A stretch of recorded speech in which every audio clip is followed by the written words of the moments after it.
Welcome to the House of Nettles Podcast with me, one of your hosts, Jamark, and Me, Morgan. tell the people what we talking about. We talk about TV, movies, pop culture, pretty much anything interesting that we like to watch or do. And today we are going to be talking about Jurassic World Rebirth.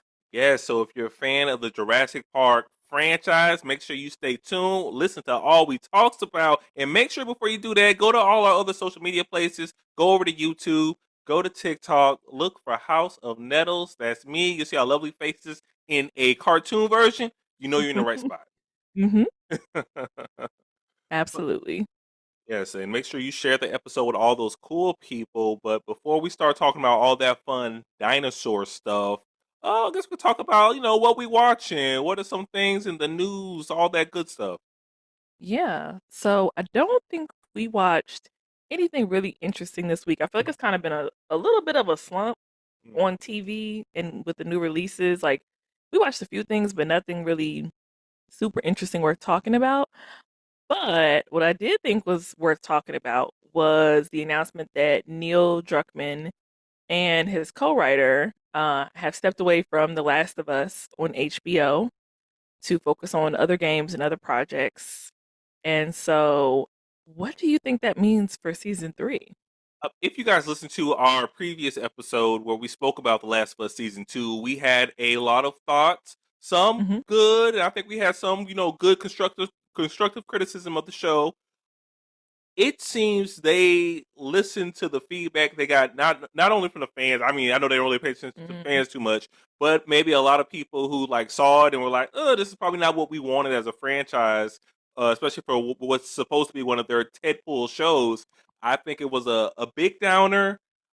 It seems like they're going to go in a different direction. It's going to give over all the reins to Craig Mazin now, so I think it's going to be a different franchise going forward, but it's going to be interesting just because based on how the story ended at the end of the season. Of course, I didn't play the video games, but it seems like the second half is going to the first half of the season is going to interweave with the second half of this last season, season 2. So Yeah. how do you correct some of the writing decisions if you're going to essentially have to tell that same story from a different perspective? Mm. Yeah, and I listened to a really interesting podcast where they were interviewing someone and they said that Craig Mazin apparently wrote Chernobyl by himself and he wants to follow kind of in the footsteps of other writers like the person who writes for White Lotus, and there's another show I can't think of it off the top of my head, but they also have like Yellowstone, like Taylor Sheridan, and he wants to have total control over the scripts. And I do think sometimes that's a good thing, like White Lotus. Sometimes that's a bad thing, like Yellowstone. But I really enjoyed Chernobyl. I thought it was really good. But I think my worry is there's already such a bad taste in people's mouths from season two, and I think to the point people are even kind of retconning season one and going back and being like, well, was this really good? You know, that type of thing. So I I think it's a really big task to right the ship. And I still think that fans very much so want to see the ship being righted back toward the themes and the feel of the games. So it just makes me wonder, like, what was the conflict in the writer's room? Was it about one side wanted to be more adherent to the games and the other side wanted to be more creative, or what? And I'm guessing we'll see based on season three who felt one way, who got their way. But yeah, I don't know. I think it's going to be really really difficult for them to win audiences over, especially because it is going to be an Abby focused season. So you're like reintroducing Abby. You want the audience to be won over or interested or compelled with Abby. So I don't know. I don't know. I think if he doesn't hit the first two episodes out of the park, I think it's going to be a really big drop off. I think people are going to kind of just walk away from it and maybe just watch it once the season is concluded. Yes, yes. I think that's really what they're gonna have to hope for. So he's gonna have his episodes. Mhm. He's gonna have the whatever momentum they had, good or bad, from this season 2. I feel like the audience is gonna give him a shot, but we're gonna see if he's able to land it. Yeah. Yeah, I All guess. right. So Go ahead. You go ahead. Somebody go ahead. We got a new segment today. It's Ooh. our Nettles Book Nook. So we're both readers, Mm, and we have a split household. One of us has a Kindle. mm, One of us has a mm. Kobo, I, one of us is clearly superior. and we both read our physical books. And so today, I'm interested to know, what have you been reading?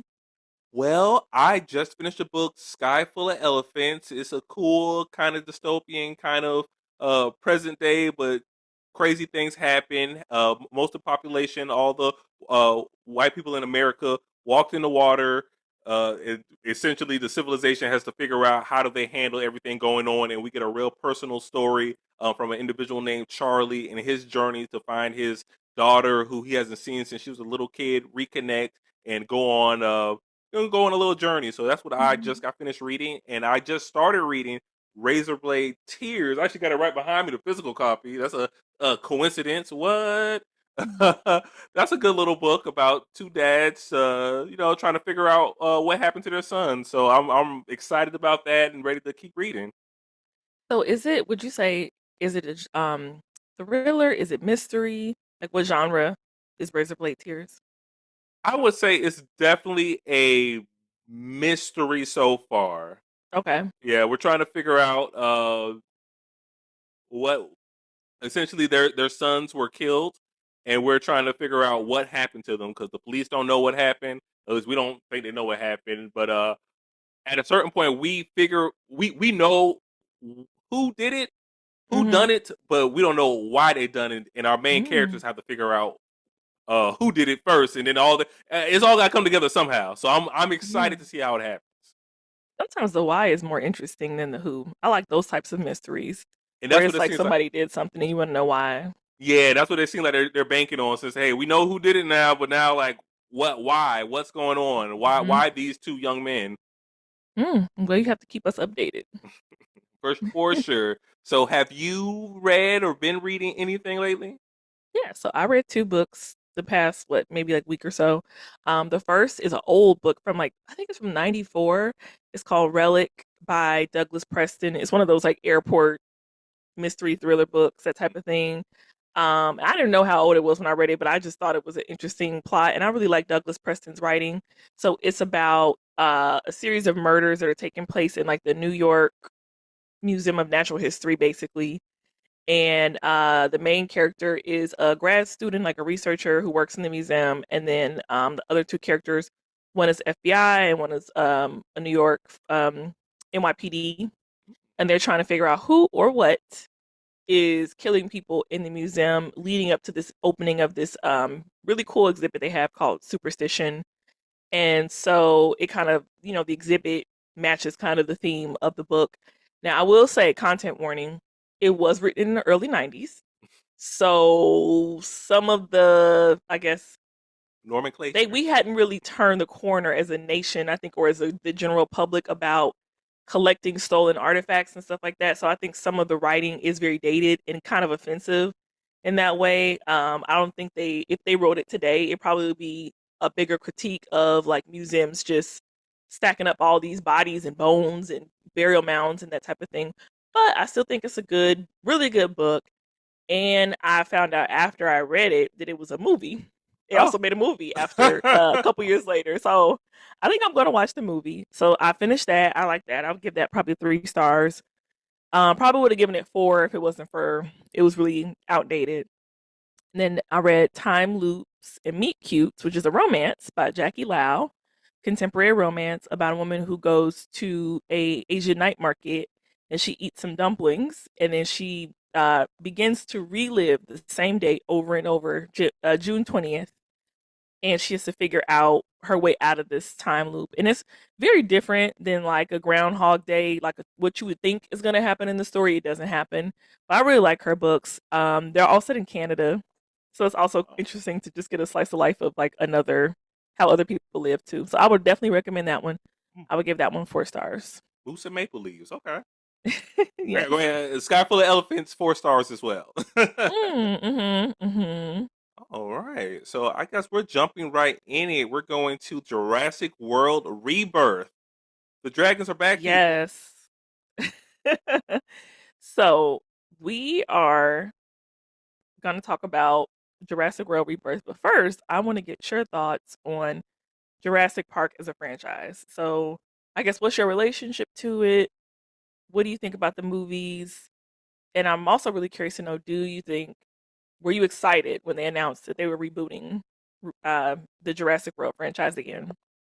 Well, my relationship to the films, that's probably one of the films I definitely watched at home, only because when the first one came out, I was super little. But when I saw it on the big screen in my uncle and aunt's home, I was like, wow, look at these cool dinosaurs. And then I was scared. The T Rex scenes was it? If I watch it now for the first time, would it be scary? Probably not as much. But I was frightened of those raptors when I was a little kid. And I enjoyed the second one when it came out. The third one, I definitely saw that on TNT, 100%. Okay. I, Yeah. I remember the TV Mm-hmm. station and all, For but sure.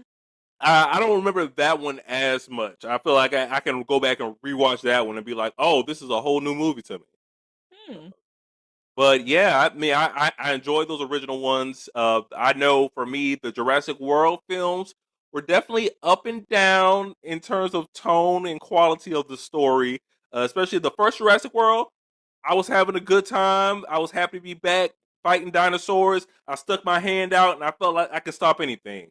Definitely the second one and the third one, the Jurassic World franchise, huge letdowns. Mm-hmm. It felt like they didn't know where they wanted the franchise to go. They tried to get a little too sci-fi for something that was already Mm. super sci-fi already. They tried to introducing the concept of clone people and all this to the point they had to kind of retcon that a little bit.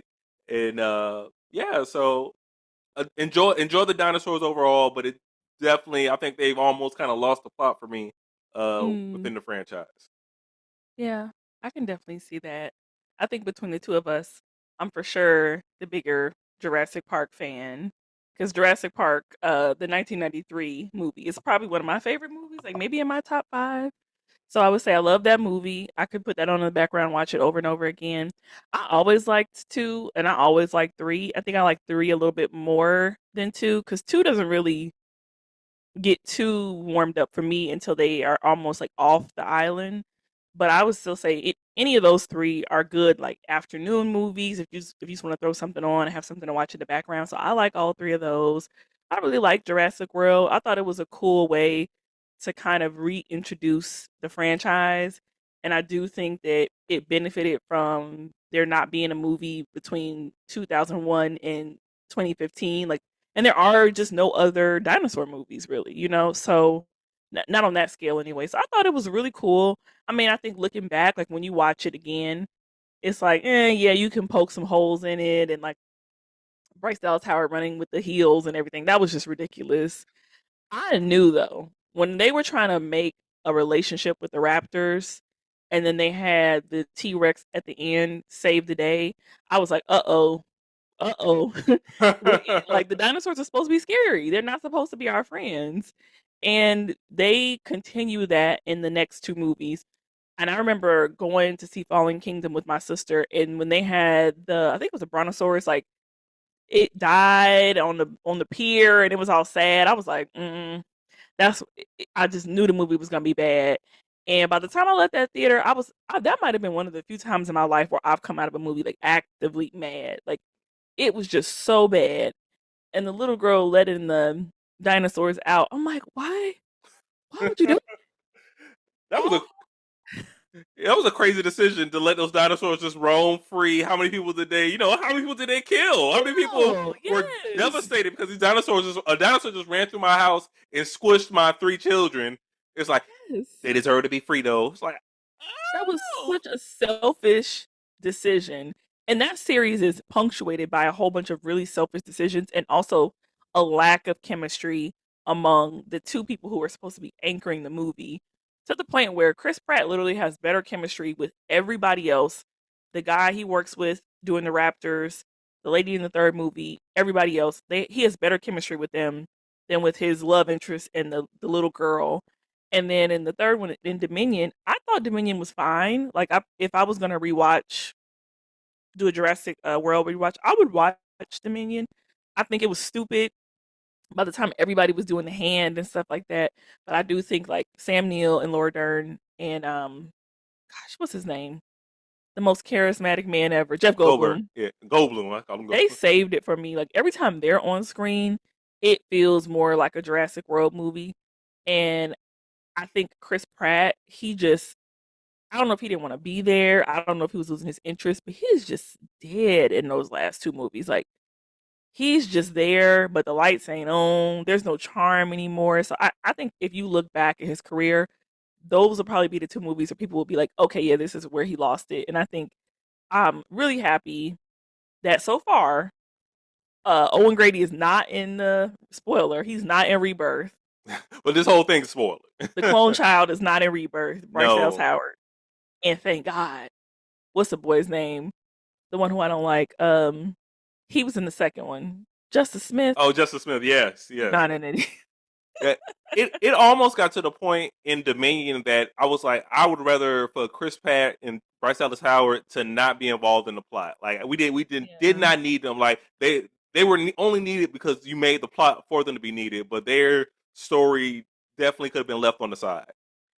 Yeah, they were supposed to be the A storyline, but theirs felt more like a B storyline, or maybe even a C or a D, compared to like the three actors who actually did have chemistry and were solving a mystery in the movie was so much more interesting than them just trying to save this little girl and then the kidnapped raptor baby. I don't know. I don't know. So is that the only reason? Only reason y'all going on a mission because the kid? I guess the girl was kidnapped as well, but y'all could have left the clone girl alone. Y'all leave her somewhere else. We did not need her. Yes, and I hate movies where like the woman starts off like she was a CEO. She was running this $1 billion theme park. To the in the third movie, she's like she's just a mom and she's just taking care of this little girl. And it's nothing wrong with being a mom, but it's like she was really smart. She was bright. She did things, and then in the third movie, she like just not. She isn't doing anything. Just living in a So cabin. Like this is fighting for dinosaur justice. Still to this day, I truly believe her character should be in prison for the rest of her life for yeah, you know, aiding in the creation of those mutant dinosaurs. One of which you see at the beginning and end of this film. And I'm like, how do you get away with that? The park was under your watch. All this happened because y'all yes, genetically bred a dinosaur that was under like you're the one that gave the command to do it. so many lawsuits. But that's a great Yes, segue. So when we kick off Jurassic World Rebirth, we start with a flashback to this lab where unfortunately a Snickers bar does its evil work great and product placement. leads to an unfortunate lab incident, and we also meet this I guess you could call it an abomination of a dinosaur called the D-Rex. And then we cut to 5 years after the events of Dominion. So at the end of Dominion, there were dinosaurs pretty much everywhere, all over the globe. And unfortunately, we found out that dinosaurs are so big that they can no longer live in our ecosystem. The air is thinner and that type of thing. So pretty much all the dinosaurs have died off or are in the process of dying off, except for in a small area close to the equator where the heat and the air quality is good enough for them to exist. And so they've gone from this thing of like awe and reverence where people were paying all this money to go to the theme park to see them to just like an everyday animal that you would see anywhere and more so a nuisance. And so the interest in dinosaurs and the love of dinosaurs has, and I would imagine too, also probably people's loved ones getting eaten by the dinosaurs or trampled also has something to do with it, but nobody's interested in them.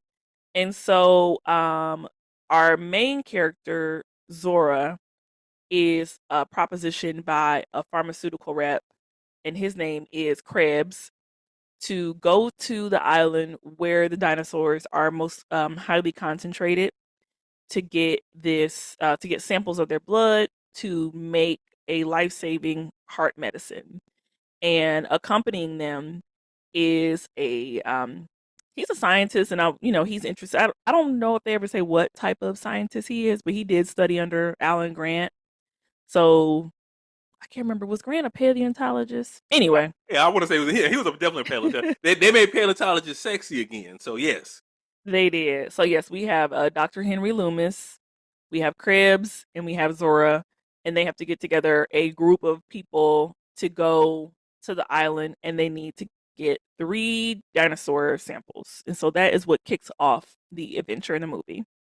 Yes, they gotta get those dinosaurs. They get one from the sky, the sea, and the Mhm. land. We're in a action RPG ready to go. Mhm, the 3 biggest dinosaurs. Yes. So I'm curious, what did you think about the plot to get them to the island? Was it something that you were interested in?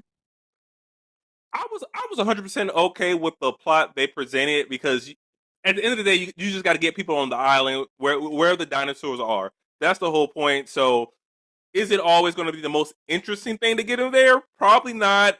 Is it good enough for me? I'm like, yeah, that sounds like dinosaur science, baby. I ain't going to be mad at it. Yeah. Yeah, they said, hey, we gotta get DNA samples from living tissue. I'm like, only living tissues down there on some South American islands. Let's go. Yeah. Yeah, and it gave me Predator vibes. So, like, how she had to go to, her and Krebs go to this area, I don't know if it's an island or it's like a port, and they find Mahershala Ali, and they run this hustle to get a little bit more money and Doubled it. everything. Yeah, and he's a real fun character. He's a captain of a ship or a boat rather, and him and his team sign on to help to go. So him and Zora, played by Scarlett Johansson, they have a good relationship. They've gone on a lot of missions together. Scarlett Johansson is kind of like you call her like a mercenary for hire. She's a woman with a particular set of skills. And so the Dr. Loomis goes because he needs to be there to identify the dinosaurs, and I think also to be kind of like a love interest for Scarlett Johansson. Mahershala Ali plays Duncan Kincaid, and he goes because he has the team of people who are going to be dinosaur food, and also to operate the boat as well. I did think it was a little crazy. Like I know they for the story we needed to have a paleontologist there to identify the dinosaurs, but show me a picture and tell me what the dinosaurs is. Like I don't, Right. we don't need him. Call me on Zoom or a chat phone or something. Yeah, like I can send you pictures. Like we have recent pictures of what they look like. Like I don't need to be there That's at true. That's a good all. point. I thought that was a little wild. I guess the only reason we may have needed him was when they had to get the flying dinosaur because they didn't get a blood sample because of course it's flying. They went to the egg Mhm. and got some sample from the yolk from the egg. Well, not the yolk part, but the white Mhm. part, sticky part of the eggs. So he had to make sure he didn't puncture because he didn't want to hurt the baby inside. But I'm like, I mean, if they would have broke one egg, it would have been all right. Oh. Yeah, I like the premise. I mean, I feel like it was very like I said, Predator typical of like an action movie. We got to get the characters A to B, and that's pretty much what all the Jurassic Park movies are. Is like people go to dinosaurs or dinosaurs go to people, and then the plans fall apart and everything goes awry. So I really liked it. I thought that in terms of our acting and chemistry in the first part of the movie, when we're just kind of getting to know everybody, Mm. I almost had a little trouble settling into the world of the movie because I felt like Scarlett Johansson's tone was kind of all over the place. And I was like, is she trying to do kind of like Ryan Reynolds, sarcastic, jokey? I don't take anything serious. Well, Is she trying to? she would never imitate Ryan Reynolds. Very true. But I was like, what tone is she trying to strike in the movie? And so I felt like that, like getting it off the ground was a little bit of a struggle for me. And then we really didn't get any um background about Craig's. He did tell us that engine failed. It went bankrupt. They bought the data, a lot of data, so they have been working on getting this drug for a while. But he didn't really get much of a background. But I felt like once we get introduced to Mahershala Ali, Duncan Kincaid, and his crew, and him and Scarlett Johansson had that scene together, I was like, oh, okay. I think she's supposed to be trying to play a person who's grieving and who's sad on the inside, but wants to put on a front like she's okay. And I think he was kind of like the person who sees through it. He's very much so the heart of the movie to me. Yes, yeah, I 100% agree with that. Like he was definitely the person who was like, "Hey, I know you ain't right. I know the incident that kind of got you here in this situation, Mhm. and why you're trying to do this last job, so you don't have to do this anymore." I Mhm. enjoyed his backstory as well, learning about hey, he had a child that he had lost. I don't think they ever specified what happened to their child and his wife. Him and his wife breaking up, so he's like a man alone in the world right now. Yeah, exactly. So, what were your highs for the movie? My highs for the movie, definitely the boat scene when they do see that first dinosaur and the first dinosaurs, I guess. A The lot of Mosasaurus and the other ones, yeah. yeah, good job with your dinosaur names. But that was definitely a cool scene. I think all the scenes of them going out and collecting the different dinosaurs, just it made you feel like in awe of these mighty great Hmm. beasts. And even the ending when everyone came back together and they had to survive those raptors chasing them, or not raptors, but whatever, the spiny dinosaurs chasing them, and then we see Hmm. that abomination dinosaur. We're like, oh my gosh, so good job with action involving the dinosaurs throughout the film. I think those are my highs. I liked when he said they're amphibious, run.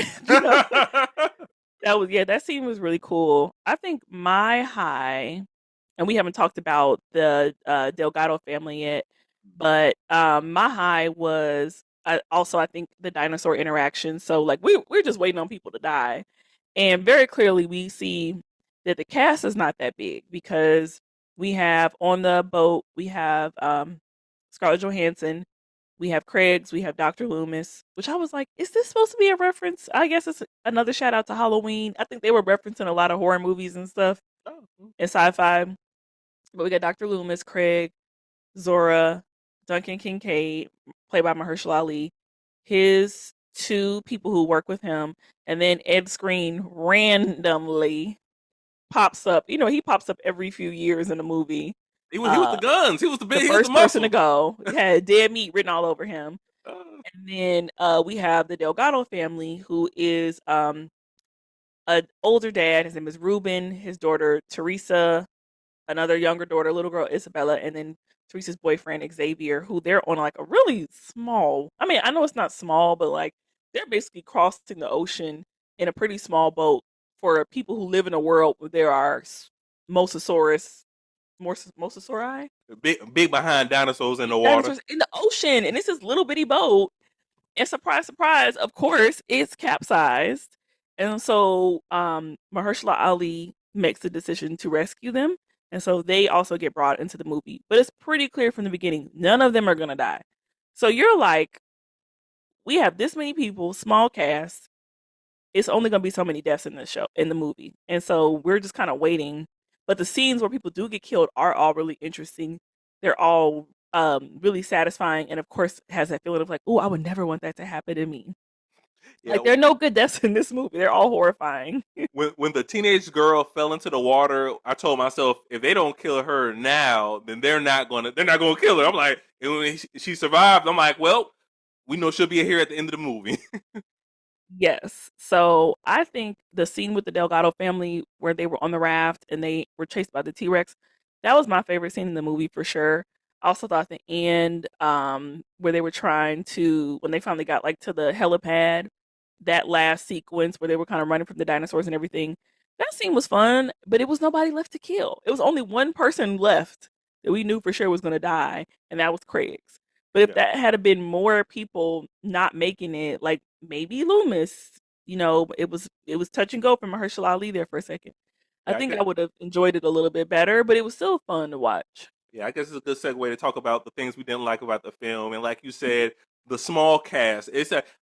We're not saying the cast couldn't be small, but you can add a whole lot of background characters that like, hey, Mhm. somebody got to get eaten by these dinosaurs, and maybe it's not our main character right now, but this other crew, or they had two other boats, and we see them boats go down, and like just adds adds more intensity to the scene. Like, oh, this is happening now.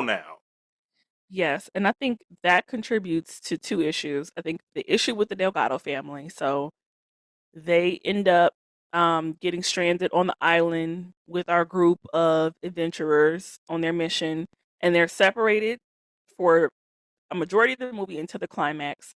And they're not, none of them are going to die. As soon as the boyfriend, Xavier, when he jumps in to save Teresa, I said, okay, they're not going to kill him off.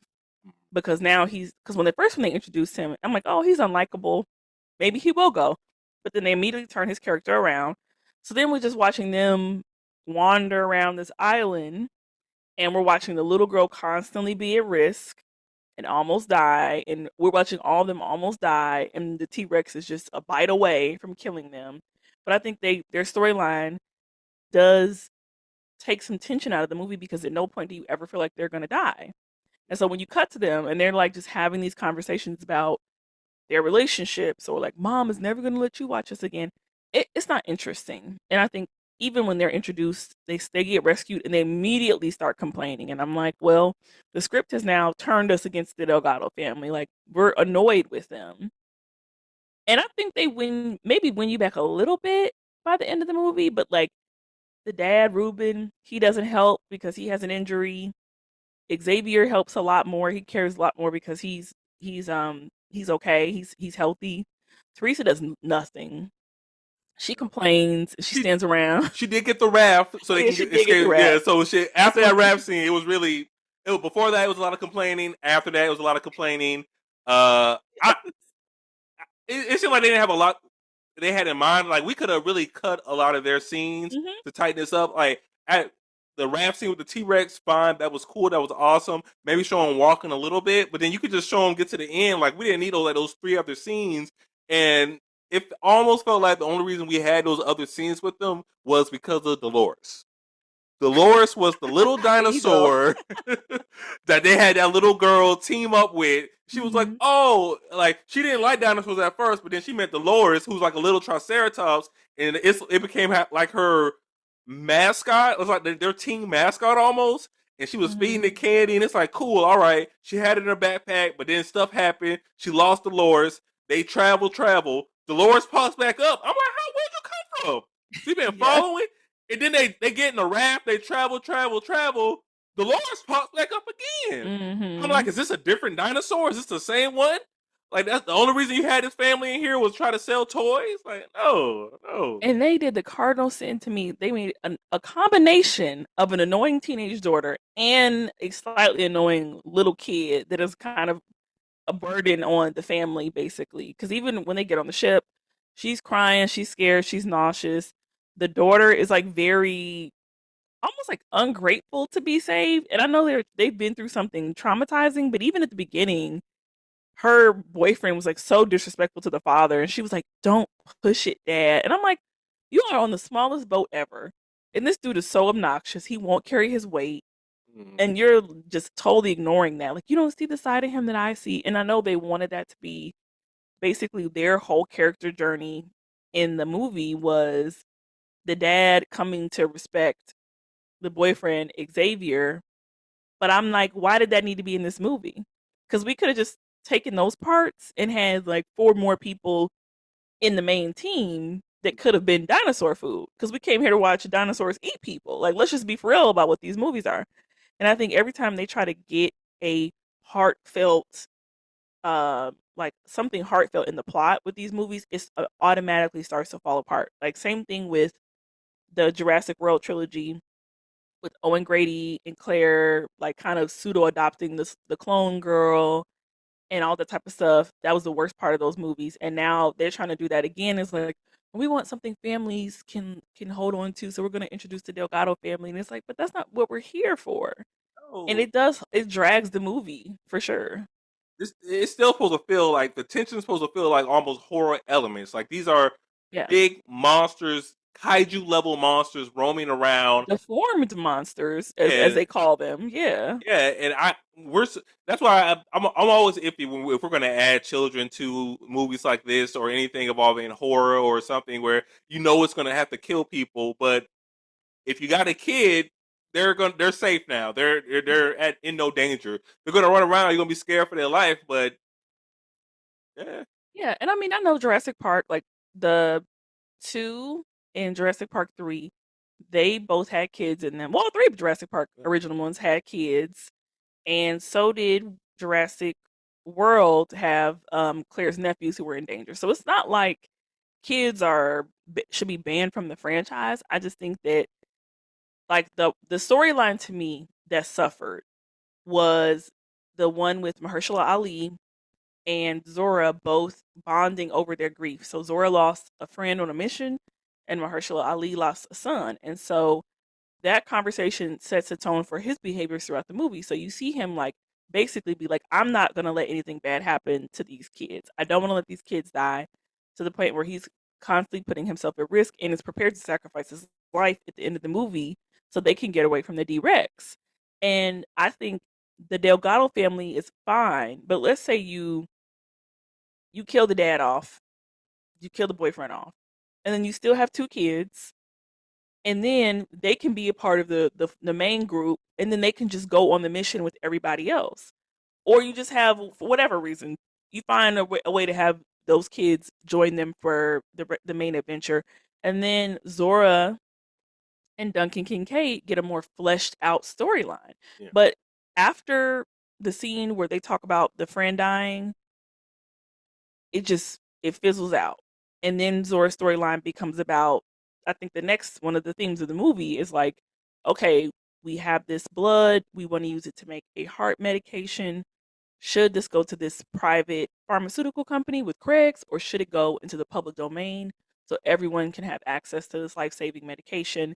And that kind of turns a little bit more into her storyline, but that too is underdeveloped because we keep cutting to this family.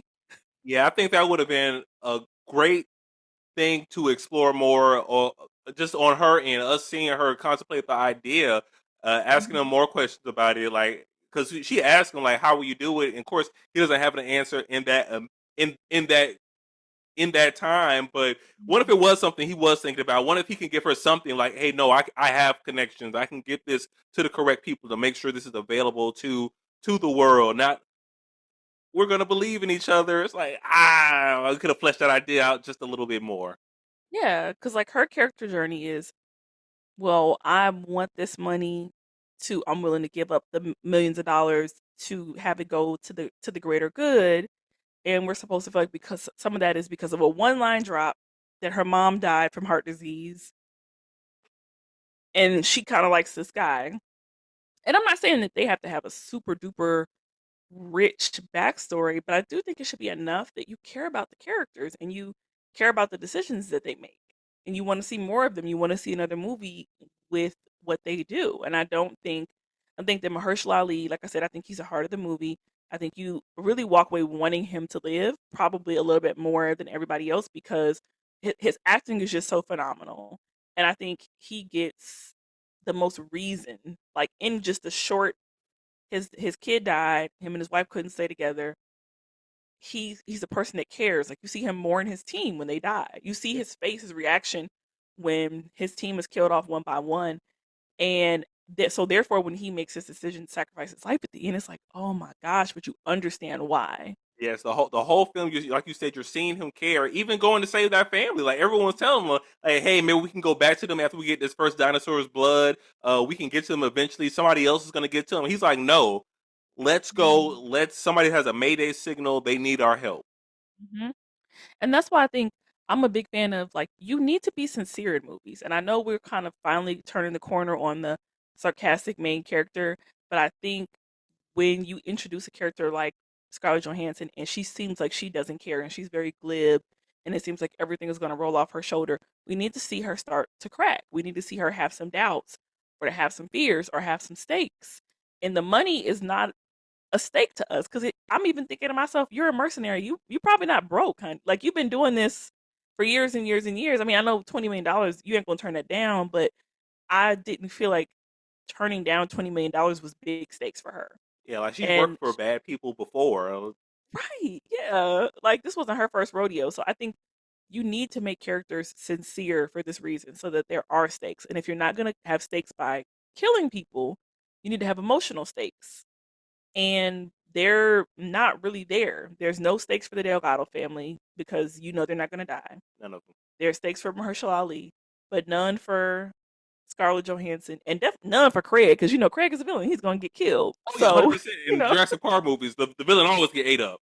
Uh, and he was a fun villain. I thought he was good. yeah, he really. And I wish Scarlett Johansson's character Zora would have asked him more questions about, "Hey, what are y'all going to do with this medicine? How's it going to be distributed?" So he can say his capitalism take of, "Oh, we gonna use it to make this medicine. We gonna make this money." Just so we can hear it out loud. We might as Mhm. well It have his was a ego very monologue. light critique of this thing shouldn't be kept behind the wall. You know, things should be given to the public or whatever. And I guess that was one of the themes of the I think a continuous theme of the series was like Jurassic Park even was going to be something that was inaccessible for a lot of people. They were going to always make a lot of money off of it. Jurassic World, something that was inaccessible to a lot of people. They had recreated these things and they put them, behind a paywall basically. And their greed led to them creating these abominations. It led to people dying. It led to the dinosaurs being released and then being turned into weapons of mass destruction. So it caused a lot of harm. And so like you can see the threads of what they're trying to say about like, oh, you could, but should you? You can make a lot of money, but why? At the expense of what? At the cost of what? And I really wish we had a little bit more time. Like even as they're walking through the jungle, instead of cracking jokes, I wish they had a conversation about that. Like to reckon with being in a world 5 years after these dinosaurs have caused disaster after disaster after disaster. And it would have been really interesting to hear what people thought and felt about like even the Delgado family being like, so we can't go sailing because there's a mosasaurus loose in the ocean. Nobody should ever go on the ocean ever again. And I feel like they kept getting up to these interesting conversations and then we had to cut it with a joke and then we had to go to the next scene. Yeah, they don't want to tackle that too much. And I do like you said. I like the theme of the capitalism throughout all of them. What it means to share things with the people, but I I just don't know if it sometimes if it lands Hmm. from the characters. I think that's always an issue. But yeah, So what did you think about, because one thing that jumped out to me was that the sentiments of the people in the movie, I almost felt like they were playing on the attitude of the audience of, yes, why do we need a Jurassic World reboot? The last one was in 2022. So here we are 3 years later. They're already rebooting the franchise. And to have a commentary at the beginning of the movie of like, well, we're now overexposed to dinosaurs. People aren't interested. The exhibit that Dr. Loomis was trying to put on, I think he said it sold what, 5 tickets, 8 tickets? 12 tickets the week prior to them showing up, where it used to be sold out with a line around the corner. Uh, yeah, that was kind of a almost an odd thing to put in your own movie, a critique on, like you Yes. said, your Your movie. overexposure Yeah. to the audience, you needing to just try anything to make money at this point because of a failing industry. And it's like, damn, you talk about dinosaur movies, you're talking about the current state of certain of the film industry. There's a lot going on here. It's almost like they understand, like, hey, we're giving y'all a lot of dinosaur stuff, and then also try to retcon the stuff they did in the previous films, which is almost weird. So it's like, Hmm. did you believe in when you were doing it? Did you just think it was going to hit different and it didn't? So now, all right, what do we need to do? We need to go back to basics, because this film was really a go back to basics type of film. Hmm. We're going back to an island. We're going back to a smaller set of people getting killed Hmm. off slowly, one by one. Instead of what they were doing, where it started growing and growing with each film from Jurassic World to Jurassic World Dominion. It was just an explosion of dinosaurs. But I think, Action films. yeah, it just turned into action films, and kind of instead of the horror action, which kind of what they Hmm. kind of started off, at least in the first one, as.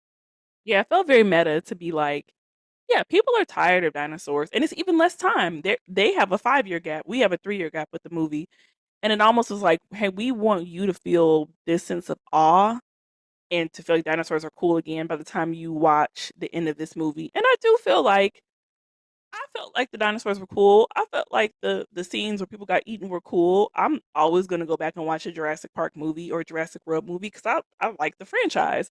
I just wish that it could continue shaking off a little bit of this like 2010s, 2020s movie curse, which is just the dry, apathetic, lifeless main characters and the like fake, all like the saccharine, oh, I just really want this family to survive, and the snicker, like the product placement and everything. Like, I just want them to get back to basics and make a good movie. And I do feel like this was a really good start for that. And I felt very relieved at the end when it wasn't like a clear, here's what we're gonna do in the next one. Because this made a ton of money. So we know it's gonna get another movie. But I did walk out of the theater like, curious as to, okay, for the next one, yeah, I would go see it. What are they gonna do? Yeah, so they really left for them probably a better blank slate to okay, we just got to get people back to this island instead of Hmm. I feel like they kind of shoehorned themselves a little bit in Jurassic World on how they at by the time they got to the third one, now they had to recreate a whole different island that dinosaurs were Right? Yeah. on, Hmm. but it was in a cold climate for some reason.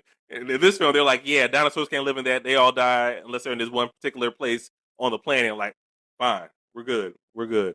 So hopefully, within a sequel, I know they did a lot to set up at the beginning of the film. Those Hmm. abomination dinosaurs. We saw two of them locked up. One of them got free.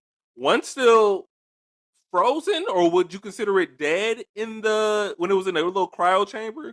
The two-headed pterodactyl thing. If they introduce it, they're probably gonna use it. So I would assume we'll see it at some point. I mean, at this point, we got kaiju's because that Yeah. Oh abomination, that yeah. D Rex, I'm like, that thing Like don't he look came straight right. out of the rift in Pacific Rim. Yeah, and in the first Jurassic World, we already had smart dinosaurs, so we don't know what level of intelligence they may have accidentally given this one. I Maybe know it you want a smart feels. dinosaur so bad.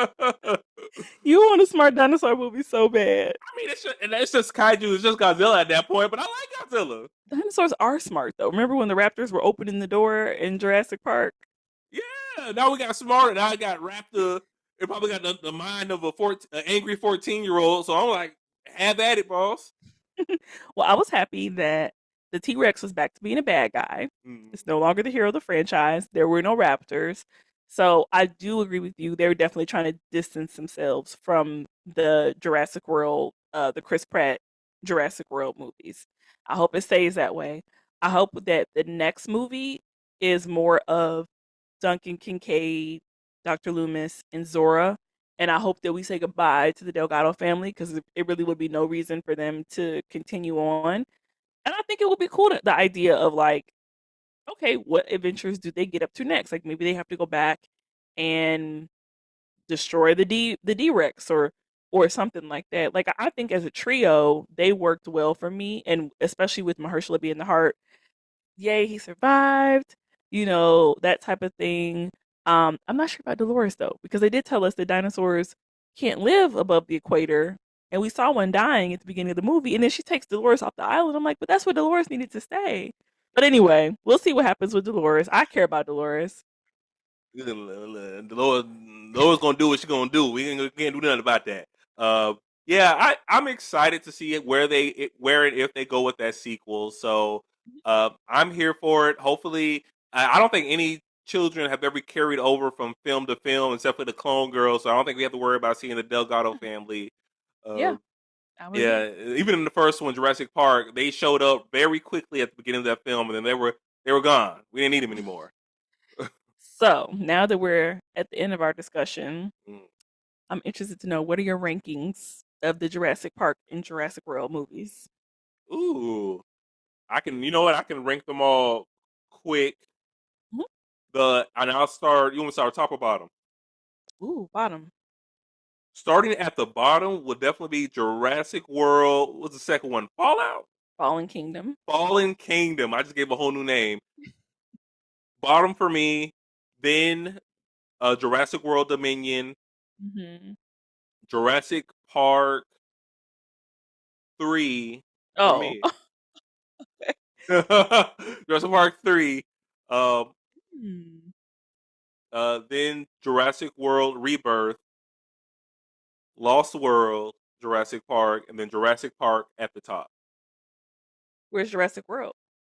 Oh, damn. I messed my own list up. Jurassic World is below Jurassic World Rebirth. Interesting. Okay. So my bottom would be Fallen Kingdom. Then, ooh, You already confused? tough. Because I'm trying to, it'll be Dominion. It'll be Dominion. Mm. Then Dominion. Then I would maybe say Jurassic Park 2. No. Then Rebirth. Then 3, then World, then 1. There we Okay, go. I can respect that list. Hmm. I can respect that list. I ain't gonna fight you on it. We differences, but we still here. We still here.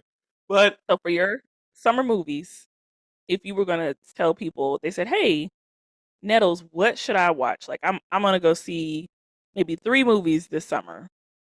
And out of the ones that have come out already, because I know we're waiting for Superman and a couple other ones, would you say that if somebody was trying to decide what movies they were going to see this summer, would this be one that you feel like you would recommend them seeing, or do you think you would tell them to maybe hold on or watch something else? I would think this is a solid film if you to see in the movie theaters. Go out, watch it. Watching big dinosaurs on the screen is still cool. If you like dinosaurs, you're still cool, people. Don't let anybody tell you any different. Because especially when you get to see those, those big old giant dinosaurs up close and personal, as Hmm. close as you can, on the screen. It looks cool. It looks majestic. That's a And beautiful movie too. yeah, that's definitely something that you should see in the movie theater if you have the opportunity to.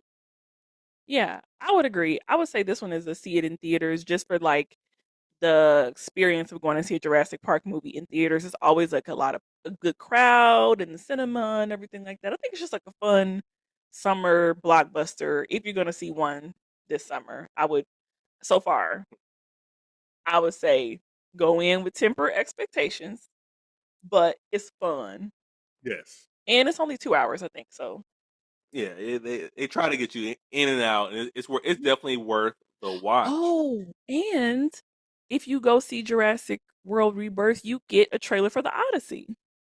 You do get the small sneak peek for the Odyssey, and that was I'm like, okay, I'm ready for some Odyssey. It's also on TikTok now. Somebody recorded it and put it on there. So, there you go. You can see it on the big screen. Hmm. But yeah, I think we just podcasted. We did it. We did it. Another movie down. We did it. Hmm. I know you guys like my singing, so you're welcome. But thank y'all. Hopefully y'all enjoyed the podcast, enjoyed the review. If you've watched the movie and you got some thoughts and you're in a spot to comment, please let us know what you think, all that good stuff. Make sure you go over, follow us on YouTube, follow us on TikTok, follow us where you're listening to this podcast at Yes. also. And be sure to come back because the next movie we're reviewing is going to be Superman. Oh, hey! So, yes, we will see y'all then and there. Y'all have a good one, people. Bye. Bye.